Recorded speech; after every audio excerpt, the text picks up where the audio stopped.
भी पीओके में यानी पाक ऑक्युपाइड कश्मीर में अत्याचार का मुद्दा गूंज रहा है। पाकिस्तानी सरकार के खिलाफ लोगों का आक्रोश। ब्रेडफोर्ड में पाकिस्तानी वाणिज्य दूतावास के बाहर प्रदर्शन हुआ है।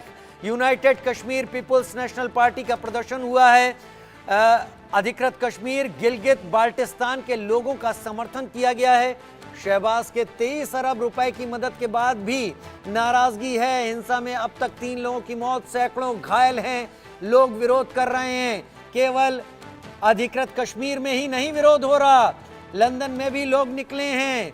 उस बैनर के तले निकले हैं जो पाकिस्तान का विरोध कर रहा है, जो अत्याचारों का विरोध कर रहा है। यह केवल अधिकृत कश्मीर में नहीं हो रहा है, यह उस बलूचिस्तान में भी हो रहा है जो पाकिस्तान का हिस्सा कहीं था नहीं, जिस पर पाकिस्तान ने फोर्सफुली कब्जा कर लिया और आज बलूचिस्तान को अपना कहता है। वहां भी पाकिस्तान यही सब कुछ कर रहा है और दोनों जगह के हालात बलूचिस्तान और पाक अधिकृत कश्मीर के एक जैसे। दानिश मेरे सहयोगी न्यूज रूम से मेरे साथ इस वक्त जुड़ गए हैं।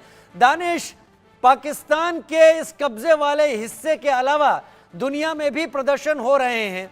लोग कह रहे हैं भारत आगे बढ़े और भारत यूएन में इसकी बात उठाए। ये प्रदर्शन क्या मजबूर कर पाएंगे या फिर भारत को अब डिप्लोमेटिकली दखल देने की जरूरत आन पड़ी है? पाकिस्तान के जुल्म और ज्यादती को लेकर सिर्फ पीओके में नहीं बल्कि बलूचिस्तान में ही नहीं बल्कि दुनिया के तमाम ममालिक में इस वक्त ज़बरदस्त एहतजाज प्रदर्शन किया जा रहा है, चाहे वो अमेरिका हो, ब्रिटेन हो। लगातार जहां जहां भी पीओके के लोग रह रहे हैं, पाकिस्तान सरकार के जुल्म और ज्यादती के खिलाफ लगातार ये मांग कर रहे हैं कि जो वहाँ पर अत्याचार हो रहा है, एक तो वहाँ पर आटे की किल्लत है, पानी की किल्लत है, दूसरी बात यह है कि जिस तरीके से वहाँ पर सेना का बर्बरतापूर्वक जो बलपूर्वक इस्तेमाल किया जा रहा है, उससे 3 लोगों की मौत हो चुकी है। शांतिपूर्व प्रदर्शन को में जिस तरीके से वहाँ पर गोलियां बरसाई गई और उसके बाद लगातार अपनी मांग मान रहे थे, लेकिन फिर भी जिस तरीके से वहाँ पर जुल्म ज्यादती का शिकार हुई जनता, अब वो मांग कर रही है, कभी बाहर भारत से गुहार लगा रही है। वहाँ की जनता खुलेआम, वहाँ के लोग अब पोस्टर बैनर लगा रहे हैं कि पाकिस्तान ऑक्युपाइड कश्मीर पर भारत दखल दे। मतलब जहाँ जहाँ संयुक्त राष्ट्र से गुहार लगाई है कि हमारी मांगों को मानी जाए, क्योंकि जिस तरीके से यहाँ की सरकार, यहाँ की सेना हमारे लोगों को, मतलब वहाँ के लोगों को जिस तरीके से अत्याचार कर रही है, जुल्म कर रही है, वहाँ के लोग काफ़ी परेशान है, जिस वजह से अब पाकिस्तान मुर्दाबाद और भारत जिंदाबाद के लगातार दिन ब दिन नारे बुलंद होते जा रहे हैं। तो एक तरफ बेशर्म सरकार है जो सुनने को राजी नहीं है। एक खोखले वादे करके $23 अरब रुपए का एक वादा तो किया, लेकिन अब वादा कब पूरा होगा इसकी मियाद नहीं, जिसके पास अपने लिए ही चीजें ना हो और जो अभी तक पूरे के पूरे कब्जे वाले कश्मीर को पराया समझ के डील कर रहा हो, वो कहां से इतना बड़ा पैकेज दे पाएगा। खैर, बड़ी खबर यह कि तंगाल पाकिस्तान अब सरकारी कंपनियों को बेचने की तैयारी में, और एक नहीं सभी सरकारी कंपनियों को। पाकिस्तान की सभी सरकारी कंपनियां अब प्राइवेट कर दी जाएंगी। महंगाई और आर्थिक संकट से परेशान है पाकिस्तान। आईएमएफ की कड़ी शर्तों से जूझ रहा है बदहाल पाकिस्तान। पाकिस्तानी पीएम शहबाज शरीफ का बड़ा बयान, बिजनेस करना सरकार का काम नहीं है, सरकार का काम देश में निवेश के लिए अच्छा माहौल देना है। वित्त मंत्रालय के मुताबिक 88 कंपनियां सरकारी हैं और सब अब प्राइवेट होने जा रही हैं। तो पाकिस्तान क्या कर रहा है खुद को संभालने के लिए, खुद को ट्रैक पर वापस लाने के लिए, वो तो हम बता रहे हैं, लेकिन हमारा मेन फोकस पाकिस्तान अधिकृत कश्मीर ही है, जहां पर जुल्म सितम उसके बढ़ते चले जा रहे हैं। मेजर जनरल जेके बंसल साहब मेरे साथ इस वक्त जुड़े हुए हैं। बंसल साहब, हम जब भी भारत और पाक ऑक्युपाइड कश्मीर की बात करते हैं तो हमारे अधिकतर आज की जनता, आज की जो पीढ़ी है, वो डूरंड लाइन को भूल जाती है। डूरंड लाइन वो जगह है जो भारत अफगानिस्तान का बॉर्डर कही जाती है। लोग तो यकीन नहीं कर पाते होंगे भारत अफगानिस्तान में भी बॉर्डर है, लेकिन अगर ये पीओके का ये कमिटमेंट पूरा हो जाता है तो भारत को फिर ईरान का रास्ता लेने की जरूरत नहीं। अफगानिस्तान और आगे बढ़ने के लिए भारत सीधे अफगानिस्तान तक रूट बना सकता है अपना। तो बहुत जरूरी भी है पीओके का अब पूरी तरीके से भारत से मिलना। बिल्कुल, पीओके का भारत से मिलना बहुत जरूरी है। गिलगित बाल्टिस्तान भी हमारे साथ मिलना बहुत जरूरी है। और जो बार बार ये प्रश्न उठ रहा है कि इस समय यूएन में उठाया जाए या नहीं, तो मेरे ख्याल से हमने इसको कभी यूएन का दखलंदाजी नहीं की है, को एक्सेप्ट नहीं किया है। और हमारा विचार जो हमारा स्टैंड रहा है वो ये रहा है कि ये बायलैटरल मैटर है और हम उनके साथ अपने आप ही निपट लेंगे।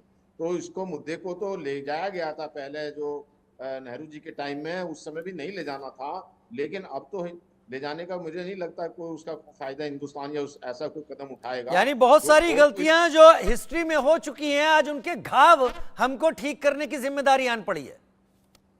बिल्कुल, ये सारी गलतियां हैं, उनको जिम्मेवारी अभी है बहुत जरूरी है, और उसको एक एक करके, जैसा अभी हमने 370 उठाने के बाद में प्रेजेंट गवर्नमेंट ने, और वहां पे खुशहाली हुई है इसी तरह से, क्योंकि पहले जो है पाकिस्तान के जो हुक्मरान थे, जो वहां के लीडर थे, वो ब्लैकमेल करते थे। वो शेख रशीद ये कहा था जब 370 हटा था कि हमारे पास आधा आधा पाव के, एक एक पाव के बम है, और वो हम भारत के ऊपर डाल देंगे, और अब हम जब ये लाइन ऑफ कंट्रोल नहीं मानते और ये नहीं मानते, इस तरह के ब्लैकमेल शेख रशीद क्या कहेगा? यहां पर हमारे यहाँ कांग्रेस के मणिशंकर अय्यर हैं, नेशनल कॉन्फ्रेंस के फारूक अब्दुल्ला साहब हैं, वो भी कह रहे हैं कि चूड़ियां नहीं पहनी, उनके पास तो बम है। ये तो बहुत ही दुर्भाग्यपूर्ण और निंदनीय है उनके इस तरह के वक्तव्य। उन्होंने चूड़ियां नहीं पहनी तो उनके तो बम चलेंगे या नहीं चलेंगे ये भी पता नहीं है। वो इसलिए पता नहीं है कि उनकी चुराई हुई टेक्नोलॉजी है, और जो उनके अब्दुल कादर जो साइंटिस्ट थे, वो इधर उधर से चुरा के टेक्नोलॉजी लाए थे, और उनके पास कोई सिस्टम नहीं है।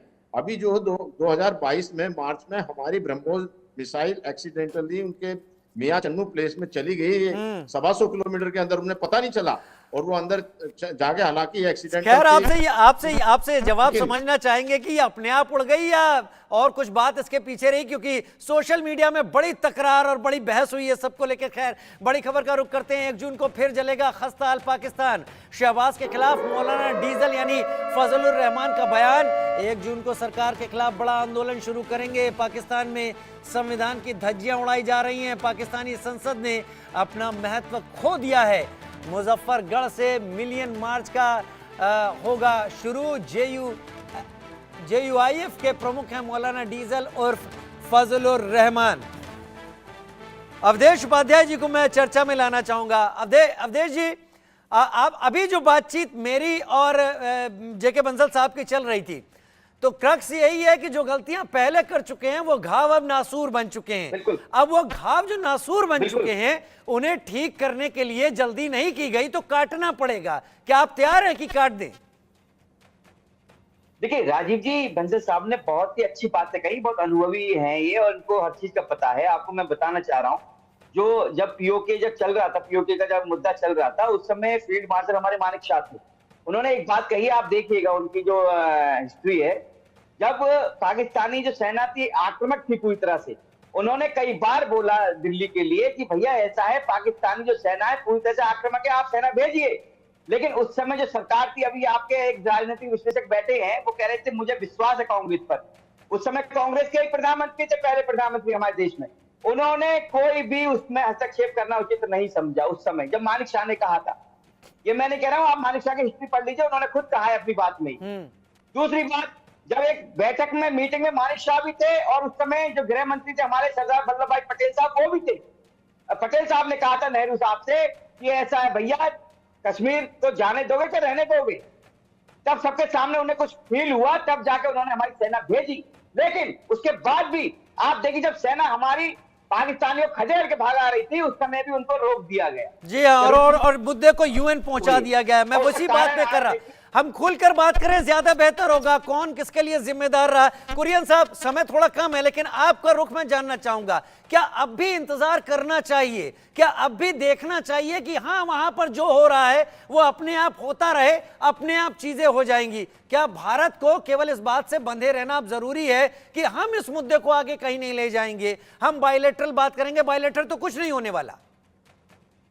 राजीव जी, मैं आपके दर्शकों को ये स्पष्ट कर दूं कि कांग्रेस के लिए इतिहास जो है, अतीत जो है, एक इतिहास हो चुका है। लेकिन ये भी साथ ही साथ में ये भी कहना चाहूंगा कि उस वक्त जो हालात थे, उस वक्त जो डिसीजंस लिए गए, उस हालात में लिए गए, और वो उस वक्त की मांग थी। और जहां तक पाकिस्तान ऑक्यूपाइड कश्मीर का सवाल है, इस मुद्दे को लेकर हम राजनीति नहीं करना चाहते, लेकिन ये भी पब्लिक डोमेन में है कि पिछले 10 सालों में भारतीय जनता पार्टी और मोदी सरकार में इस बात में एक चुप्पी हो चुकी थी पाकिस्तान ऑक्यूपाइड कश्मीर को लेकर। There was a halt with regards to talks, and it has gone very slow. But we are confident एक बार इंडिया ब्लॉक सरकार में आएगी तो इस मुद्दे को हम चलिए वो बयान दिखाई पड़ने लगे हैं, वो बयान भी दिखाई पड़ने लगे हैं, उससे समझ में आने लगा है कि सरकार ने अपना स्टांस क्लियर कर दिया है। ये सरकार मजबूती से इस बात को सामने रख रही है और हालात जो बिगड़े हुए हैं पीओके में, वो ये बात भी सच है कि अपने आप पाकिस्तान को इस हालत में ला देंगे कि आगे परिणाम शायद वही हो जो भारत के रक्षा मंत्री कह रहे थे। बहुत धन्यवाद, आप सभी जुड़े, अपने एनालिसिस के साथ चर्चा में शामिल हुए। फिलहाल हम एक छोटे से ब्रेक की तरफ आगे बढ़ रहे हैं, जल्द हाजिर होते हैं।